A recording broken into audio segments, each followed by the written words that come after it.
This is one of those issues which is primarily driven by the EPA, if I understand the process that's underway.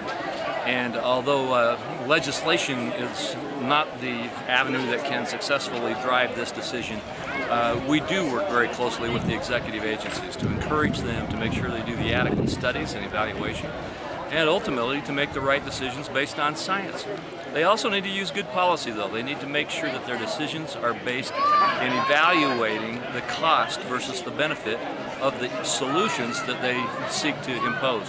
And I'm willing to look and see what kind of evaluations they come up with, and try to do my best to make sure that they're based on sound science, as well as based on cost-benefit analysis in terms of the solutions that are being suggested. Well, let me remind you, I testified at the hearings. I asked for up to $10 billion. FMC Corporation made hundreds of billions in profits. So in terms of the money to pay for it, the EPA admitted right there they could ask for any amount for the cleanup for our community. Under the law, I believe you are right. The EPA can seek any amount they want. I'll have to tell you, I don't necessarily think that the EPA should just use that as a blank check.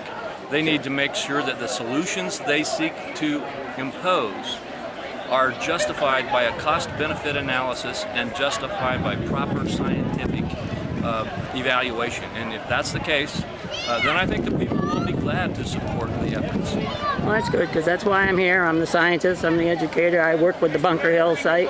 I've worked with other sites in around the country, so I know cleanup is our paradigm shift here. Everybody wants to live where there's cleanup, like northern Idaho. Hey, it's not cleaned up, but it's cleaning up.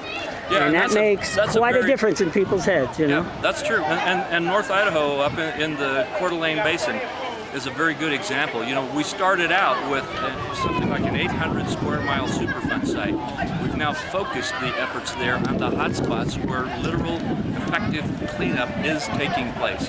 And those decisions, I think, are getting more confidence in the people who are saying, okay, we're confident now that the science is being followed rather than just broad decisions, and that the cleanup is more cost effective. I don't think people are all convinced of that yet, but the point is that's a good example of what I'm talking about. We need to not have proposals that are unable to be sustained by proper scientific evaluation, or which are unable to be sustained by proper cost-benefit analysis.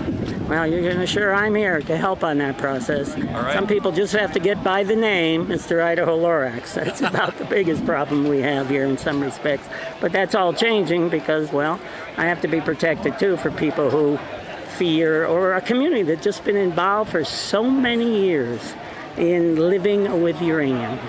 Well, that's a shame. I appreciate the chance to visit with you. Okay, same here again. Thank you.